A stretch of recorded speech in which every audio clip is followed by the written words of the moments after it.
Bom dia, boa tarde, boa noite e uma boa madrugada aos meus colegas que tiram da madrugada para estudar. Meu nome é Paulo, esse é meu colega Hugo. Nós iremos falar sobre política monetária, metas para a inflação. Bom, pós Segunda Guerra Mundial, as políticas econômicas foram denominadas pelas ideias keynesianas. E pós esse período, emergiu a teoria do trade-off entre inflação e taxa de desemprego, baseada na curva de Phillips, que dizia o seguinte: quando o desemprego está baixo, a inflação está alta. E ocorre o contrário, quando o desemprego está alto, a inflação está baixa. No fim dos anos 60 e durante a década de 70, essa teoria não responde mais o fenômeno que estava ocorrendo: alta inflação e alta taxa de desemprego. Aí na década de 70 surgem os novos clássicos, com a teoria das expectativas racionais e a neutralidade da moeda no curto e no longo prazo.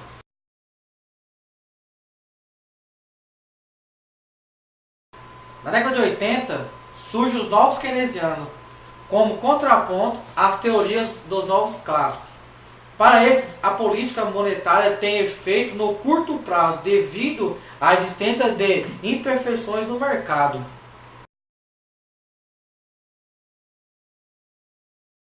Nos anos 90, o regime de metas de inflação tornou-se o principal instrumento na condução da política monetária, com o principal objetivo de controle de inflação. Esse regime monetário trabalha com a publicação periódica das metas numéricas e os intervalos para sua variação e o tempo determinado para alcançá-las.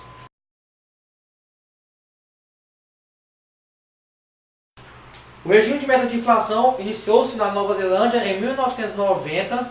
No Brasil, começou a ser usado em 1999, com o plano de regime de inflação monetária, tendo o uso da taxa de juros Selic para o controle da inflação.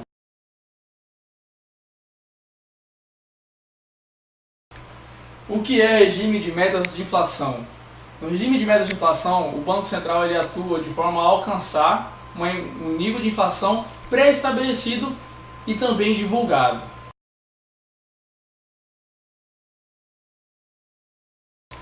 Que elementos caracterizam um regime de metas de inflação?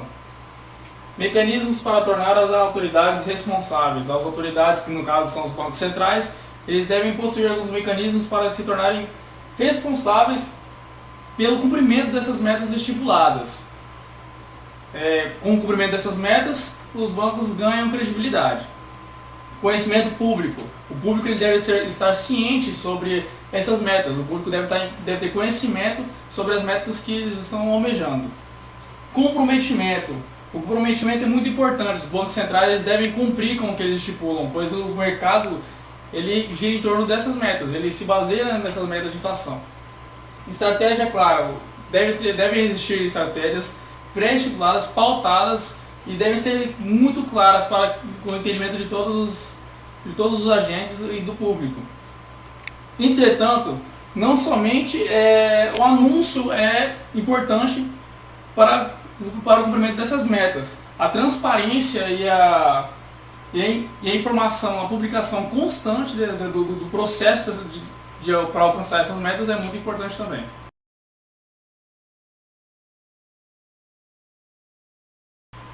Pré-condições para adotar o regime de metas de inflação. A autonomia dos bancos centrais. Os bancos centrais precisam ter autonomia para agir com as políticas monetárias para poder alcançar essas metas estipuladas, pré-determinadas. Situação fiscal estável. A economia não pode estar em crise, de modo que o Banco Central, com a sua atuação, não venha interferir de forma prejudicial à economia. Metas críveis. Metas críveis. Não deve estipular metas de inflação que não é viável. As metas de inflação elas devem ser alcançáveis. Você não pode estipular uma meta para depois você não conseguir alcançá-la. Conhecimento sobre o funcionamento econômico. Os bancos eles devem ter conhecimento do total funcionamento da situação econômica do país, do funcionamento, principalmente dos mecanismos de transmissão das metas de inflações.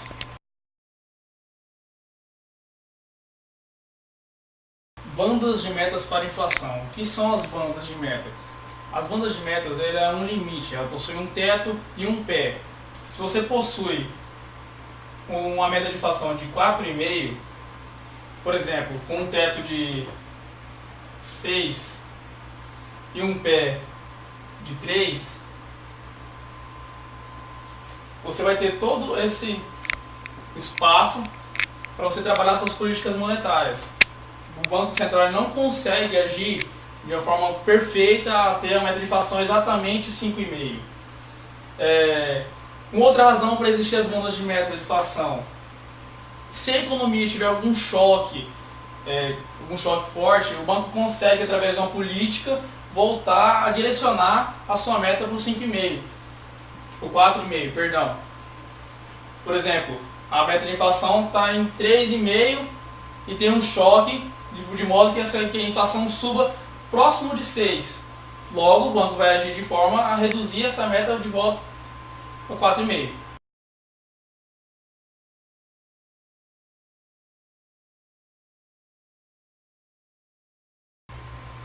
Quais os mecanismos de transmissão?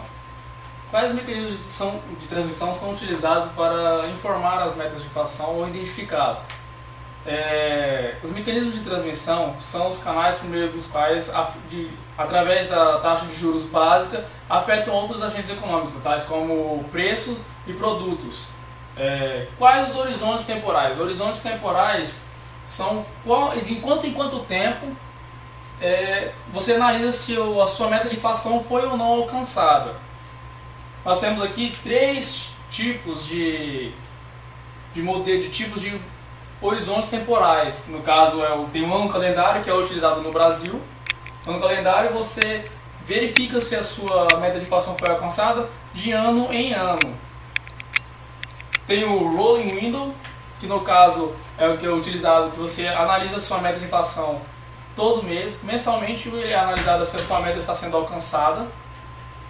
E também tem alguns países não possuem um horizonte, sem horizonte, eles não estipulam um limite, uma data para alcançar essa meta, eles ficam agindo com políticas enquanto eles não conseguem alcançar a sua meta. No momento que alcança a sua meta, termina o seu horizonte. Então, galera, esse foi a nossa apresentação. Falamos sobre política monetária com metas de inflação e a sua história. O Hugo falou como ela foi iniciou, né? Como ela se iniciou, a partir de onde ela surgiu, e eu falei um pouco mais sobre o que ela é, como ela funciona na verdade. Espero que possamos ter sido bem claro com o nosso trabalho. Qualquer dúvida pode estar nos contatando. Obrigado.